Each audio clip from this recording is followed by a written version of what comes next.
प्यारे दोस्तों, आज मैं आपको जो कहानी सुनाऊंगी वो कहानी होगी मैजिकल केक की। तो चलिए दोस्तों, देखते हैं मैजिकल केक की कहानी। एक बार की बात है कि किसी गांव में पूजा नाम की एक लड़की रहती थी। पूजा बहुत बुरी और शरारती लड़की थी। हमेशा दूसरों को तंग करती थी और उनका मजाक बनाती थी। पूजा की एक पड़ोसन नताशा थी। नताशा बहुत अच्छी लड़की थी। नताशा का कुछ दिनों बाद जन्मदिन था। सुनो लड़कियों, इस महीने की 25 तारीख को मेरा जन्मदिन है। तुम सब मेरी जन्मदिन पार्टी में जरूर आना। ये कहकर नताशा चली जाती है। उसकी बाकी सहेलियां भी वहां से चली जाती हैं। सिर्फ पूजा ही वहां रह जाती है। ये नताशा की बच्ची हमेशा मुझे नखरे दिखाती रहती है। इसका जन्मदिन आने दो, मैं इसे मजा चखाऊंगी। कुछ दिनों के बाद नताशा का जन्मदिन आ जाता है। सब तैयार होकर उसके जन्मदिन में आते हैं और उसके सेलिब्रेशन की तैयारियां करने लगते हैं। आज इस नताशा को मैं अच्छा सबक सिखाऊंगी कि ये याद रखेगी। अब देखो मैं करती क्या हूँ। जब सब लोग रूम डेकोरेट करके बाहर आते हैं तो पूजा चुपके से रूम में घुस जाती है और अंदर जाकर सारा डेकोरेशन खराब कर लेती है। जब सब लोग सेलिब्रेशन के लिए अंदर आते हैं तो सारा डेकोरेशन खराब होता है। अरे, ये सारा डेकोरेशन किसने खराब कर दिया? इतनी मेहनत से हमने लगाया था। हाँ ना, लगता है बच्चों ने खराब किया है। अब दोबारा डेकोरेट करना पड़ेगा। यूं सब लड़कियां रूम को दोबारा डेकोरेट करने लगती हैं। इतने में लाइट चली जाती है। अरे, ये लाइट को क्या हो गया? ये क्यों चली गई? रुको, मैं अभी चेक करके आती हूँ। यह कहकर वो लड़की लाइट चेक करने चली जाती है। अरे, ये स्विच किसने ऑफ कर दिया? जरूर ये बच्चों की शरारत है। फिर वो स्विच को ऑन कर देती है। इस तरह पूजा पार्टी में उन्हें बहुत तंग करती है। मगर पूजा की ये सब हरकतें वहाँ पर पड़ा एक जादुई केक देख रहा होता है। लगता है ये लड़की नताशा से बहुत जलती है, इसलिए बार बार उसे तंग कर रही है। इसे मजा चखाना चाहिए। फिर वो जादुई केक नताशा के पास जाता है और नताशा को सारी बात बताता है। नताशा को बहुत गुस्सा आता है। अच्छा, तो ये बात है, ये सब पूजा कर रही है। मुझे इस पूजा को मजा चखाना चाहिए। नताशा को एक तरकीब सूझती है। वो अपनी सभी दोस्तों को बुला लेती है और उनसे कहती है, मैंने पता लगा लिया है, इन सब कारनामों के पीछे पूजा का हाथ है। हमें इसे मजा चखाना होगा। यूं नताशा सारा प्लान अपनी दोस्तों को समझाती है और जब पूजा दोबारा लाइट ऑफ करने लगती है तो उसे जोर का करंट लगता है और वो पीछे जा गिरती है। ये मुझे करंट कैसे लगा?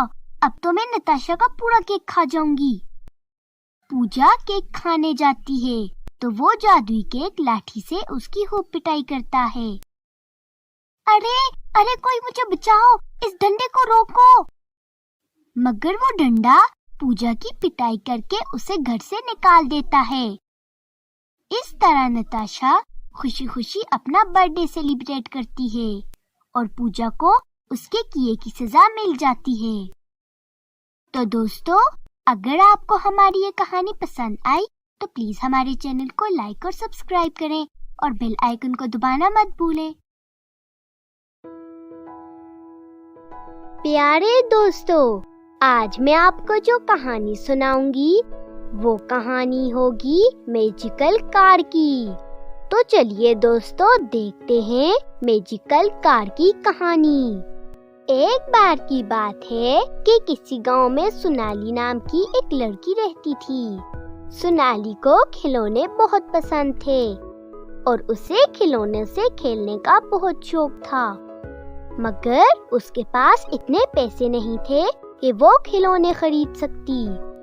सोनाली के पिता नहीं थे। सोनाली की माँ मोहल्ले में काम करके घर का खर्च करती थी। सोनाली की एक पड़ोसन पूजा थी जो बहुत अमीर थी। उसे अपने ऊपर बहुत घमंड था। अच्छा होता कि सोनाली की माँ की जगह ये सोनाली काम करने आती तो मैं इसे खूब बातें सुनाती और तंग करती। एक बार सोनाली की माँ की तबीयत खराब होती है। सोनाली बेटा, आज मेरी तबीयत ठीक नहीं है, तुम मेरी जगह जाकर काम कर लो। हाँ हाँ माँ, क्यों नहीं, आज मैं आपकी जगह काम करूँगी। सोनाली सबके घरों में जाकर काम करती है और आखिर में पूजा के घर काम करने पहुँच जाती है। सोनाली पोंछा लगा रही होती है कि तभी वहाँ पूजा पहुँच जाती है। सोनाली, ये जरा ठीक से पोंछा लगाना और हाँ, ये खिड़की भी साफ कर देना, मुझे यहाँ टिकटॉक बनाना है। हाँ हाँ पूजा मालकिन, मैं सब सफाई कर दूंगी। बस बस, अभी ज्यादा बातें मत करो और चुपचाप सफाई करो। सोनाली को पूजा का ये रवैया पसंद नहीं आता, मगर वो फिर भी सफाई करने लगती है। सोनाली सारा काम करके घर चली जाती है। सोनाली के घर के बाहर एक बगीचा था जो सोनाली को बहुत पसंद था। सोनाली रोज उसमें जाकर फूलों को पानी देती थी और उनका ख्याल रखती थी। एक बार सोनाली पौधों को पानी दे रही होती है कि तभी उसे एक चीख सुनाई देती है। वो पीछे मुड़कर देखती है तो वहाँ पर एक परी होती है जो बेहोश परी होती है। सोनाली उस परी को देखकर हैरान रह जाती है और उसे अपने घर ले आती है। घर लाकर सोनाली उसके मरहम पट्टी करती है। कुछ देर बाद परी को होश आ जाता है। मैं कहाँ हूँ और आप कौन हैं? मेरा नाम सोनाली है। मैंने आपको बाहर बगीचे में बेहोश पड़ा देखा तो आपको अंदर ले आई। तुम्हारा बहुत बहुत शुक्रिया सोनाली, तुमने मेरी जान बचाई है। मांगो, तुम्हारी क्या ख्वाहिश है? मुझे खिलौने बहुत पसंद हैं, मगर मेरे पास खिलौने खरीदने के पैसे नहीं है। आप मुझे बहुत से खिलौने दे दें। हाँ सोनाली, ये लो, ये एक जादुई कार है, तुम इससे खिलौने मांगो, ये तुम्हें दे देगी। सोनाली बहुत खुश हो जाती है और परी का शुक्रिया अदा करती है। परी भी वहाँ से चली जाती है। सोनाली उस जादुई कार से खिलौने मांगती है तो वो कार उसे बहुत से खिलौने दे देती है। सोनाली बहुत खुश हो जाती है और उन खिलौने से खेलने लगती है। जब ये बात पूजा को पता लगती है तो वो सोनाली से पूछती है, ये तुम्हारे पास इतने खिलौने कहाँ से आए? जरूर तुमने चोरी किए हैं। नहीं पूजा मालकिन, मैं क्यों चोरी करूँगी? ये सब खिलौने मेरे अपने हैं। क्या तुम भी इनके साथ खेलोगी? मेरे पास इनसे ज्यादा अच्छे खिलौने हैं और मैं गरीबों के खिलौनों के साथ क्यों खेलूं? पूजा ये कहकर वहाँ से चली जाती है। सोनाली को पूजा पर बहुत गुस्सा आता है। एक दिन सोनाली सोचती है, इन खिलौनों से खेल खेल कर तो कोई फायदा नहीं होता, क्यों ना मैं एक दुकान खोल दूं जिसमें मैं ये खिलौने बेचूं। इस तरह हमारी गरीबी दूर हो जाएगी और मेरी माँ को भी काम नहीं करना पड़ेगा। अगले दिन सोनाली गांव में एक दुकान खोल देती है जिसमें वो बहुत से खिलौने रखती है। बहुत से लोग आकर सोनाली से खिलौने खरीदते हैं और सोनाली की कमाई भी बहुत होती है। एक दिन पूजा भी खिलौने लेने जाती है तो वो सोनाली की दुकान को देखकर हैरान रह जाती है। ये सोनाली के पास इतने महंगे खिलौने कहाँ से आए? जरूर कुछ गड़बड़ है, मुझे पता लगाना होगा। रात के वक्त पूजा सोनाली की खिड़की से झांकती है और देखती है कि सोनाली एक कार से बातें कर रही है और फिर वो कार सोनाली को बहुत से खिलौने देती है। अच्छा तो ये बात है, मुझे भी ऐसी ही कार चाहिए। जब सोनाली सो जाएगी तो मैं ये कार चुपके से चुरा लूंगी। जब रात को सोनाली सो जाती है तो पूजा उसकी कार चुरा लेती है और अपने घर लाकर उससे खिलौने मांगती है। मगर तभी कार से एक पंच निकलकर पूजा के मुंह पर लगता है और पूजा रोने लगती है और वो कार वापस सोनाली के पास आ जाती है। इस तरह पूजा को अच्छा सबक मिलता है। तो दोस्तों, अगर आपको हमारी ये कहानी पसंद आई तो प्लीज हमारे चैनल को सब्सक्राइब करें और बेल आइकन को दबाना मत भूलें। शुक्रिया। प्यारे दोस्तों, आज मैं आपको जो कहानी सुनाऊंगी वो कहानी होगी जादुई खिलौनों की नदी की। तो चलिए दोस्तों, देखते हैं जादुई खिलौनों की नदी की कहानी। एक बार की बात है कि किसी गांव में काजल नाम की एक गरीब लड़की रहती थी। वो बहुत अच्छी लड़की थी। उसकी एक खिलौनों की दुकान थी जो बहुत छोटी थी। वो बड़ी मेहनत से खिलौनों को बेचकर अपना गुजारा करती थी। काजल वो खिलौने पूजा नाम की एक अमीर लड़की से खरीदती थी। पूजा के खिलौनों की बहुत बड़ी दुकान थी, मगर काजल के खिलौनों की दुकान बहुत छोटी थी। एक बार काजल पूजा से कहती है, पूजा, आज से मुझे बहुत सारे खिलौने चाहिए। क्यों? इतने ज्यादा खिलौने क्यों? वो आजकल मेरे खिलौने ज्यादा बिकने लगे हैं। पूजा काजल की ये बात सुनकर बहुत जलने लगती है और दिल ही दिल में कहती है, काजल के खिलौने बहुत बिकने लगे हैं, इसे तो खिलौने मैं ही देती हूँ। अगर मैं इसे खिलौने ना दूँ तो ये खिलौने नहीं बेच सकेगी। इस तरह सब लोग मुझसे खिलौने खरीदेंगे। ये सोचकर पूजा काजल से कहती है, काजल, मेरे खिलौने भी बहुत बिकने लगे हैं, मुझे भी खिलौने बहुत कम पड़ रहे हैं, इसलिए मैं तुम्हें आज से एक खिलौना भी नहीं दे सकती। काजल उदास होकर वहाँ से चली जाती है।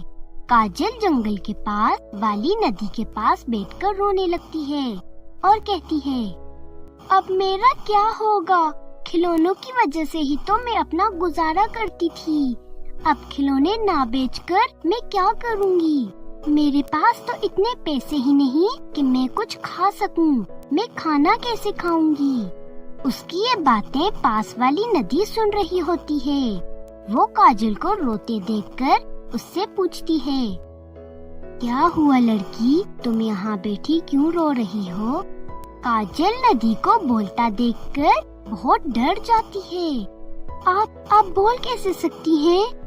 डरो मत, मैं एक जादुई नदी हूँ। तुम मुझे अपनी समस्या बताओ। काजल नदी को सारी बात बताती है। नदी ये बातें सुनकर कहती है, मैं एक जादुई खिलौनों की नदी थी, मगर एक जादूगर ने मुझ पर जादू किया था।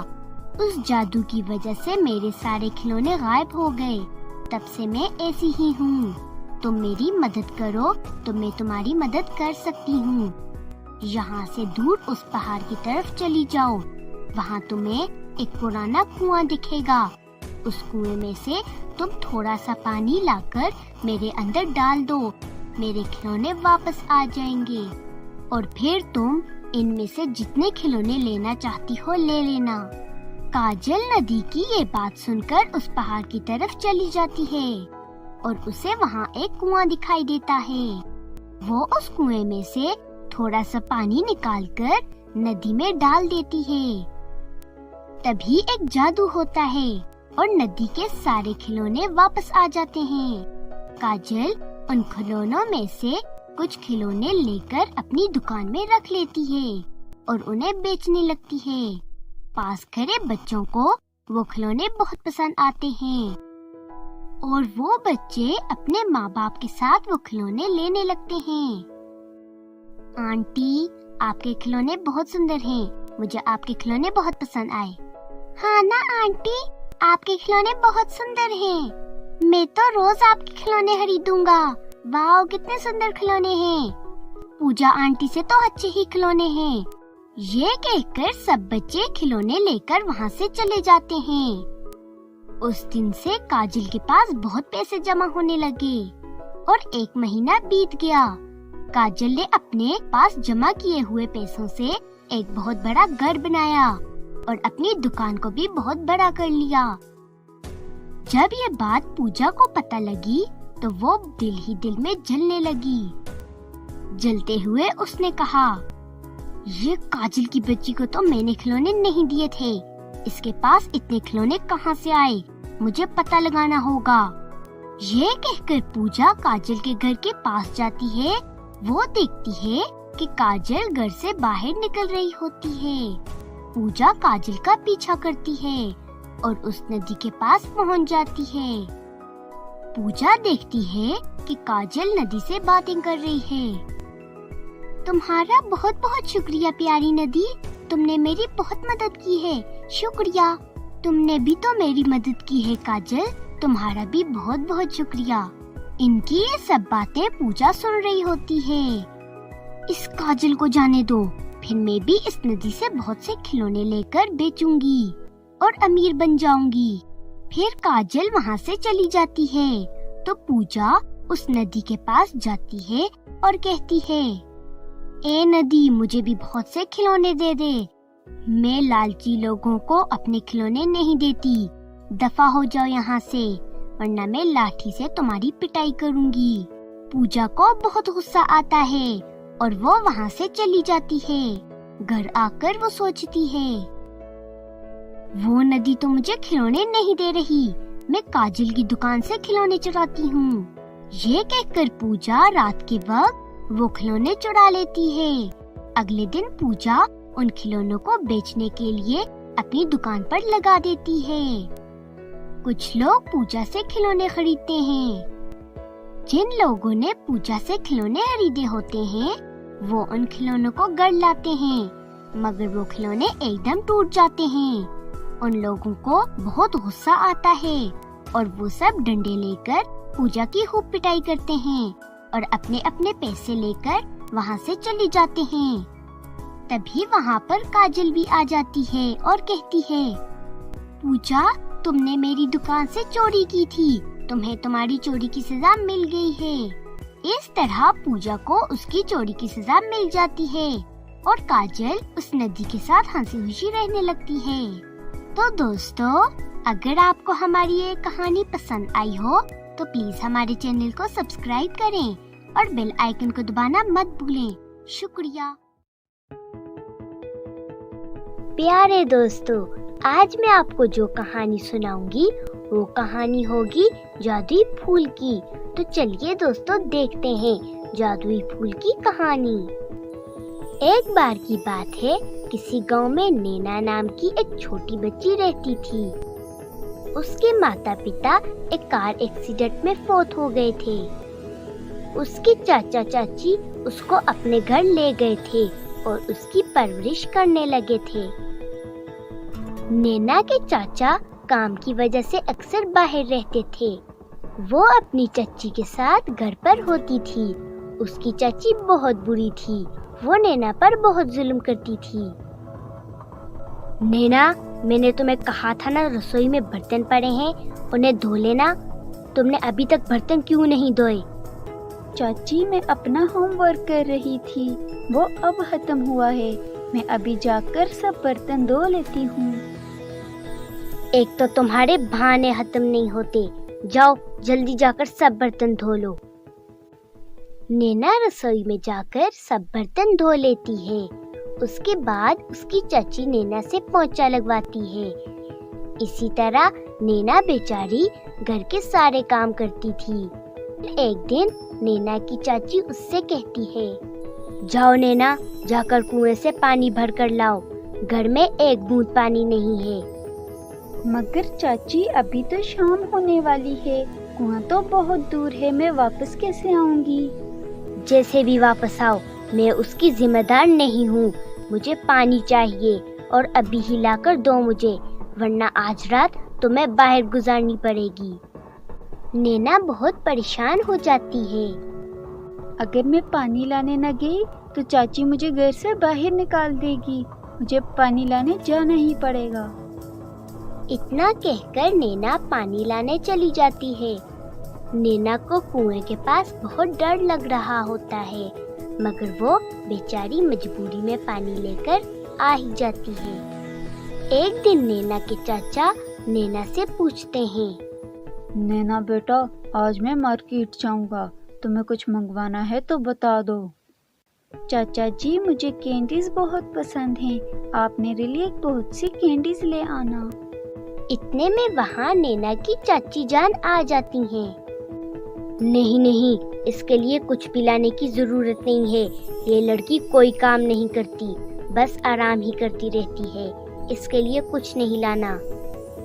नैना के चाचा को उस पर बहुत गुस्सा आता है और वो वहाँ से चले जाते हैं। नैना अपनी किस्मत पर बहुत रोती है। फिर एक दिन नैना कुएं पर पानी लाने गई होती है कि तभी उसे एक फूल नीचे पड़ा हुआ दिखाई देता है। नैना को फूल बहुत पसंद थे, इसलिए वो उस फूल को उठा लेती है और अपने साथ अपने घर ले आती है। नैना उस फूल को वहाँ गार्डन में लगा लेती है और उसे पानी देती है तो वो एकदम ताज़ा हो जाता है। और फिर वो फूल कहता है, तुम्हारा बहुत बहुत शुक्रिया लड़की, तुम बहुत अच्छी हो, तुमने मेरी बहुत मदद की। मैं एक परी हूँ। मुझे एक बुरे जादूगर ने इस फूल में कैद कर लिया था। अब जब तक मैं किसी की मदद ना करूँ मैं ठीक नहीं हो सकती। तुम मुझे अपनी समस्या बताओ ताकि मैं तुम्हारी मदद करके वापस परी बन सकूं। नैना बहुत खुश हो जाती है और फूल को अपनी सारी समस्या बताती है। फूल उसे एक डंडा देता है। तुम बस इस डंडे से कहना कि अपना कमाल दिखा और ये डंडा अपने आप सब कुछ ठीक कर देगा। नैना वो डंडा घर ले आती है और उसके बोलते ही वो डंडा नैना की चाची की खूब पिटाई करता है। अरे नास मिटे डंडे, क्यों इतना मार रहा है, बस भी कर दे, कहाँ से आ टपका तू। मगर वो डंडा एक नहीं सुनता और उसकी खूब पिटाई करता है। बाद में नैना उसे रुकने का कहती है तो वो गायब हो जाता है। नैना की चाची को अपनी गलती का एहसास हो जाता है और वो नैना से माफी मांगती है। नैना बेटा, मुझे माफ कर दो, मैंने तुम्हारे साथ बहुत गलत किया। तुम मेरी बच्ची जैसी ही हो। अब मैं तुम्हारे साथ कोई गलत काम नहीं करती। इसी तरह नैना की चाची सुधर जाती है। नैना की मदद करने से वो फूल फिर से परी बन जाता है और वो परी वापस परिस्तान चली जाती है। इस तरह नैना अपनी चाची के साथ हंसी खुशी रहने लगती है। दोस्तों, अगर आपको हमारी कहानी पसंद आई तो प्लीज हमारे चैनल को सब्सक्राइब करें और बेल आइकन को दबाना मत भूलें। शुक्रिया।